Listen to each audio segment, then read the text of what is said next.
안녕하세요. 와이메이커 여러분. 354차 맥체인 성경 읽기와 함께하는 와이메이커 총체적 성경 읽기. 오늘은 역대하 24장, 요한계시록 11장, 스가랴 7장, 요한복음 10장이 되겠습니다. 통일 주제는 성전, 개별 주제는 역대하에서는 수리되는 하나님의 성전, 요한계시록에서는 지팔필 성전, 스가랴에서는 성전에 있는 제사장과 선지자들에게 묻는 베델 사람, 요한복음 10장에서는 성전에서 하나님의 양의 문으로서 선포하시는 예수님. 이 주제와 함께 본문 보도록 하겠습니다. 역대하 24장. 요아스가 왕위에 오를 때 나이가 7세라 예루살렘에서 4년 동안 다스리니라. 그의 어머니 이름은 시비아요 브엘세바 사람이더라. 제사장 여호야다가 세상에 사는 모든 날에 요아스가 여호와 보시기에 정직하게 행하였으며 여호야다가 그를 두 아내에게 장가들게 하였더니 자녀를 낳았더라.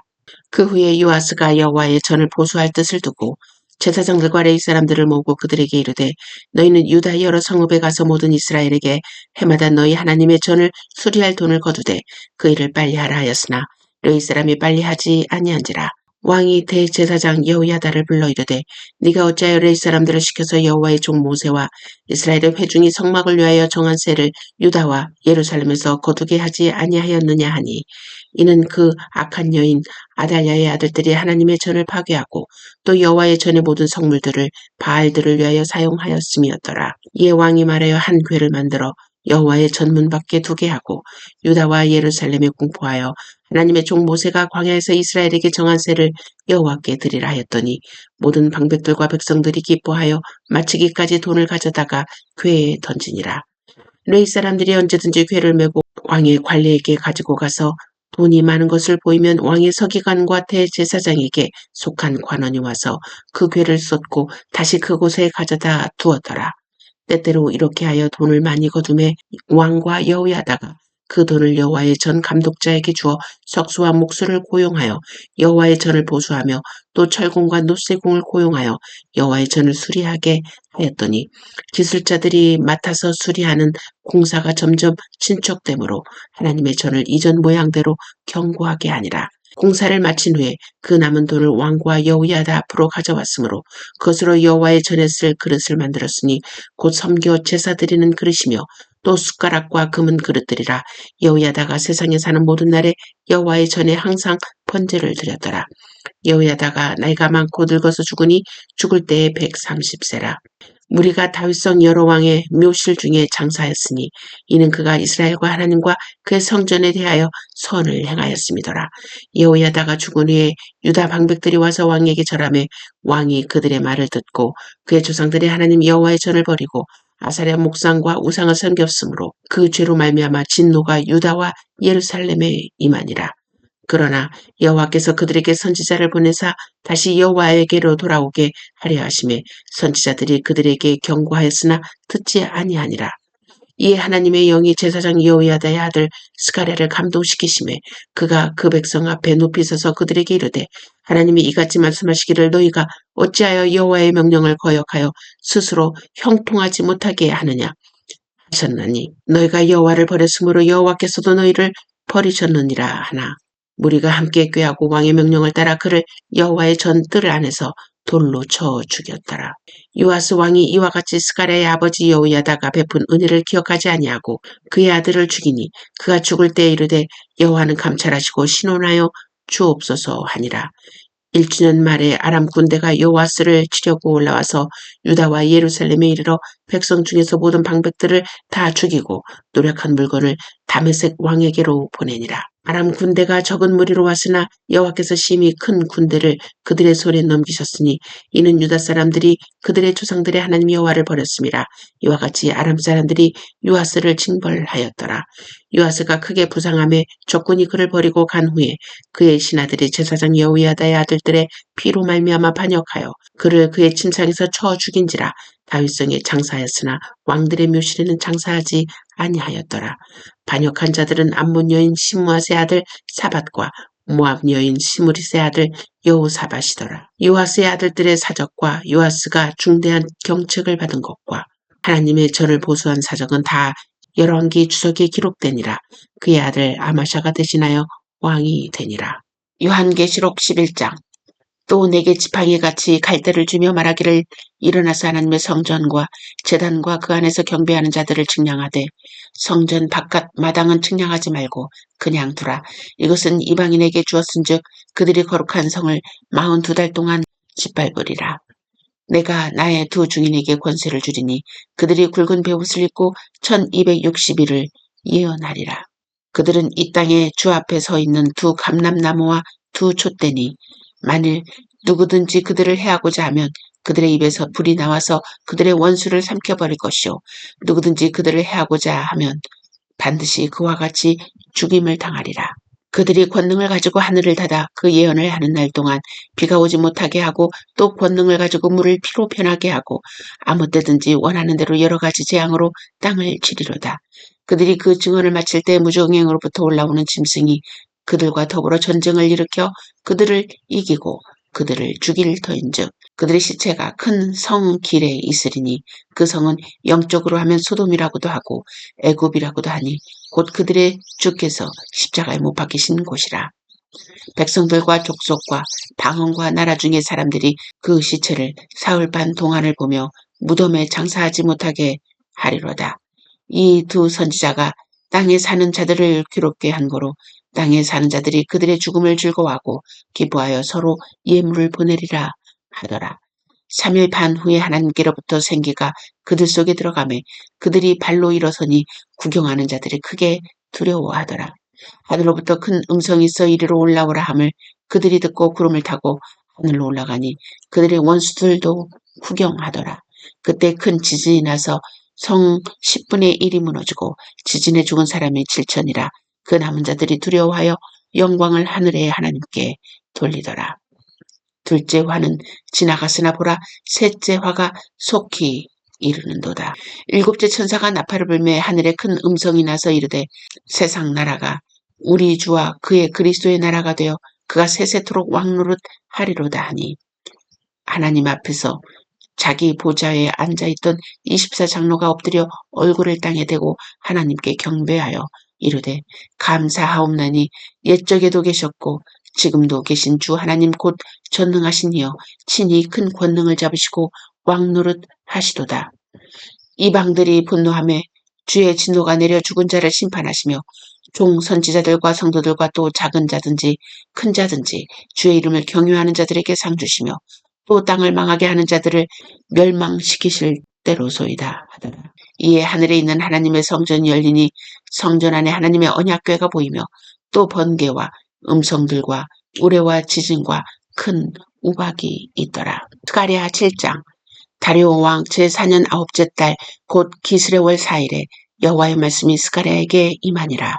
그때 베델 사람이 사레셀과 레겜멜렉과 그의 부하들을 보내어 여호와께 은혜를 구하고 만군의 여호와의 전에 있는 제사장들과 선지자들에게 물어 이르되 내가 여러 해 동안 행한 대로 5월 중에 울며 근신하리이까 하매 만군의 여호와의 말씀이 내게 임하여 이르시되 온 땅의 백성과 제사장들에게 이르라 너희가 70년 동안 다섯째 달과 일곱째 달에 금식하고 애통하였거니와 그 금식이 나를 위하여 한 것이냐 너희가 먹고 마실 때 그것은 너희를 위하여 먹고 너희를 위하여 마시는 것이 아니냐. 예루살렘과 사면 성읍에 백성이 평온히 거주하며 남방과 평원에 사람이 거주할 때 여호와가 옛 선지자들을 통하여 외친 말씀이 있지 않으냐 하시니라. 여호와의 말씀이 스가랴에게 임하여 이르시되 만군의 여호와가 이같이 말하여 이르시기를 너희는 진실한 재판을 행하며 서로 인애와 긍휼을 베풀며 과부와 고아와 나그네와 궁핍한 자를 압제하지 말며 서로 해하려고 마음에 도모하지 말라 하였으나 그들이 듣기를 싫어하여 등을 돌리며 듣지 아니하려고 귀를 막으며 그 마음을 금강석 같게 하여 율법과 만군의 여호와가 그의 영으로 옛 선지자들을 통하여 전한 말을 듣지 아니하므로 큰 진노가 만군의 여호와께로부터 나왔도다. 내가 불러도 그들이 듣지 아니한 것처럼 그들이 불러도 내가 듣지 아니하리라. 만군의 여호와가 말하였느니라. 내가 그들을 바람으로 불어 알지 못하던 여러 나라에 흩었느니라. 그 후에 이 땅이 황폐하여 오고 가는 사람이 없었나니 이는 그들이 아름다운 땅을 황폐하게 하였음이라 하시니라. 요한복음 10장.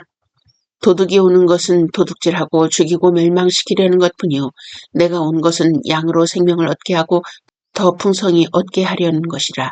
나는 선한 목자라. 선한 목자는 양들을 위하여 목숨을 버리거니와. 삭구는 목자가 아니요 양도 제 양이 아니라 이리가 오는 것을 보면 양을 버리고 달아나니 이리가 양을 물어가고 또 해치느니라. 달아나는 것은 그가 싹군인 까닭에 양을 돌보지 아니함이나 나는 선한 목자라. 나는 내 양을 알고 양도 나를 아는 것이 아버지께서 나를 아시고 내가 아버지를 아는 것 같으니 나는 양을 위하여 목숨을 버리노라. 또 이 우리에 들지 아니한 다른 양들이 내게 있어 내가 인도해야 할 터이니 그들도 내 음성을 듣고 한 무리가 되어 한 목자에게 있으리라. 내가 내 목숨을 버리는 것은 그것을 내가 다시 얻기 위함이니 이로 말미암아 아버지께서 나를 사랑하시느니라. 이를 내게서 빼앗는 자가 있는 것이 아니라 내가 스스로 버리노라. 나는 버릴 권세도 있고 다시 얻을 권세도 있으니 이 계명은 내 아버지께서 받았노라 하시니라. 이 말씀으로 말미암아 유대인 중에 다시 분쟁이 일어나니 그 중에 많은 사람이 말하되 그가 귀신 들려 미쳤거늘 어찌하여 그 말을 듣느냐 하며 어떤 사람은 말하되 이 말은 귀신 들린 자의 말이 아니라 귀신이 맹인의 눈을 뜨게 할 수 있느냐 하더라. 예루살렘의 수전절이 이르니 때는 겨울이라.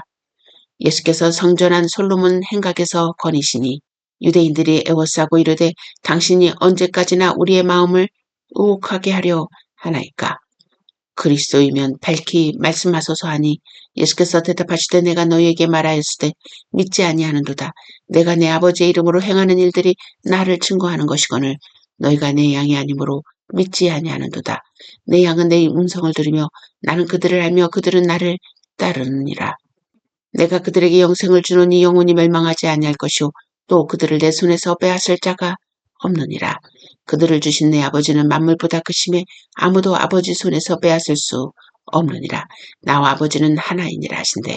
유대인들이 다시 돌을 들어 치려하거늘 예수께서 대답하시되 내가 아버지로 말미암아 여러 가지 선한 일로 너희에게 보였거늘 그 중에 어떤 일로 나를 돌로 치려하느냐.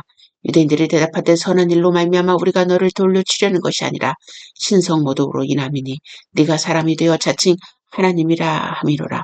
예수께서 이르시되 너희 율법에 기록한 바 내가 너희를 신이라 하였노라 하지 아니하였느냐. 성경은 패하지 못하나니 하나님의 말씀을 받은 사람들을 신이라 하셨거든. 하물며 아버지께서 거룩하게 하사 세상에 보내신 자가 나는 하나님의 아들이라 하는 것으로 너희가 어찌 신성모독이라 하느냐. 만일 내가 내 아버지의 일을 행하지 아니하거든 나를 믿지 말려니와 내가 행하거든 나를 믿지 아니할지라도 그 일은 믿으라.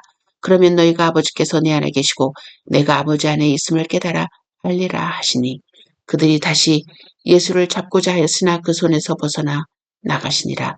다시 요단강 저편 요한이 처음으로 세례 베풀던 곳에 가사 거기 거하시니 많은 사람이 왔다가 말하되 요한은 아무 표적도 행하지 아니하였으나 요한이 이 사람을 가리켜 말한 것은 다 참이라 하더라. 그리하여 거기서 많은 사람이 예수를 믿으니라. 아멘. 오늘은 도르트 신조 구항입니다. 제목은 Election not based on foreseen. 선지식에 기초하지 않은 선택. Faith. This same election took place not on the basis of foreseen faith, of the obedience of faith, of holiness, or of any other good quality and disposition. 사람은 예견된 믿음이나 믿음의 순종, 거룩함, 사람의 여타 선한 자질이나 성향 때문에 선택받은 것이 아니다. As though it were based on prerequisitive cause or condition in the person to be chosen, but rather for the purpose of faith, of the obedience of faith, of holiness and so on. 이것들은 선택되기에 앞서 필요한 원인이나 조건이 아니라 사람은 믿음을 가지고 믿음에 순종하며 거룩하게 되도록 선택받는 것이다. Accordingly, election is the source of every saving good. 그러므로 선택은 구원의 모든 유익의 원천이다. Faith, holiness and other saving gifts and last eternal life itself flow forth from election as its fruits and effects. 즉 믿음과 거룩함과 여타 구원의 선물들, 마지막에는 영생, 그 자체까지도 선택의 열매와 결과로서 선택에서 흘러나온다. 사도가 말하는 대로다. As the apostles say, He chose us not because we were, but so that we should be holy and blameless before Him in love. Ephesians 1:4. 곧 창세전에 그리스도 안에서 우리를 택하사 우리로 사랑 안에서 그 앞에 거룩하고 흠이 없게 하시려고. 도르트 신조 구항에서는 전적인 하나님의 은혜, 거기에 더욱더 힘을 갖게 됩니다. 자, 메시지 보겠습니다. 제목은 끊을 수 없는 사랑에 속한 교리. 아우구스부르크 종교화인은 신앙 고백주의의 도시에 도래를 알리는 중요한 계기가 됩니다. 이 화인은 개신교가 가톨릭 교회로부터 실질적인 독립을 쟁취하여 그들의 분리를 돌이킬 수 없게 된 역사적 사실이 된 순간이기도 했습니다. 이 종교화의 이후 개신교는 교리로 인해 단일 교회 형성에 실패하고 수많은 교파 교회를 분열되는 상황에 빠지게 됩니다. 이 분열의 배경의 하나가 되는 교리가 바로 선택과 작정 교리입니다. 결국 신앙 고백이 나라별, 고백별로 독자적인 신앙 고백을 하게 되어 아우구스부르크 종교화의 이후의 시대를 신앙 고백주의 시대라고 부르기도 합니다. 필자는 오랫동안 아우구스부르크주의의 하나님의 선지식으로 선택하셨다고 가르쳤습니다. 왜냐하면 사람들이 어떻게 하나님의 무작위 선택에 의해서 어떤 이는 영원한 고통과 영원한 행복으로 나누어진다는 것을 많은 사람들이 받아들이기 힘들어하는 것을 볼 때 하나님의 선지식에 의한 선택은 많은 사람들이 편안하게 받아들이기 때문이었습니다. 그러나 도르트 신조는 하나님의 선택이 우리에 대한 선지식에 기초하고 있지 않다고 말하고 있습니다. 에베소서 1장 4절에 언급한 것처럼 하나님의 선택은 세상이 창조되기 전에 거룩한 자를 작정하셨다는 것입니다. 로마서 8장 29절에 어떻게 이해해야 할까요? 29절에 하나님은 미리 아신 자들을 또한 그 아들의 형상을 본받게 하기 위하여 미리 정하셨으니 이는 그로 많은 형제 중에서 맏아들이 되게 하려 하심이라. 자, 선지식에 대한 이 이론이 바로 하나님이 미리 아신 자들을, 자, 여기서 미리 아신 자들, 이거에 의해서 선지식을 얘기하는데 로마서 8장 29절에 대한 신학적 해설, 그 개혁주의, 칼빈주의죠. 하나님께서 구원받은 자를 영원전에 아무 조건 없이 주권적으로 택하셨다고 보는데 그 구원은 전적인 하나님의 은혜이며 인간의 타락과 무능력 속에서도 하나님의 구원의 계획은 반드시 성취된다고 강조합니다. 그래서 이 29절에 하나님의 미리 아신 자들은 창세전에 무작위로 선택하신 그것을 미리 아셨다라고 이해를 하는 것이 되면 되겠습니다. 그들의 미리 선행을 미리 아셨다는 것보다 하나님의 선택을 미리 아신 것으로 이해할 수 있게 되겠습니다. 아르미니스주의 감리교 성결교들이 많이 선택하게 되는데요. 하나님이 우리의 미래의 믿음을 미리 아시고 예지, 그에 기초하여 예정하셨다고 보고 있습니다. 즉 하나님의 절대적인 주권과 인간의 자유, 의지, 믿음이 협력하여 구원을 이룬다는 해석을 따르고 있는 것이죠. 자, 하나님이 우리의 무엇을 선택할지를 미리 알고 선택했다고 말하면 우리는 편안해질 것입니다. 왠지 우리가 이해하는 공의에 일치하는 것 같아 보이기 때문에 그렇습니다. 이것에 관해 C.S. 루이스는 무엇이라고 말할까요? 첫째, 우리가 이해할 수 있는 신, 예측이 가능한 신, 우리가 만들어 놓은 이론이나 논리 안에 갇혀있는 신은 더욱 신뢰하기가 힘들다 라고 C.S. 루이스는 얘기했고요. 둘째, 하나님의 창조자로서 행하시는 주권적 행위는 우리 이해 안에서만 머물러야 하는 것인가? 라는 질문을 우리는 할 수 있습니다. 만일 하나님의 선택이 우리의 선택에 근거한다면 하나님은 우리의 행동에 의해 제한되어 창조자 하나님으로서 주권적인 행위를 하실 수 없는 것입니다. 그러나 이 모든 것들보다 중요한 것은 현재 여러분이 하나님의 사랑 안에 거하고 있는가에 대한 질문입니다. 그 사랑은 끊어질 수 없는 것이라고 로마서 8장 35절에 말하고 있습니다.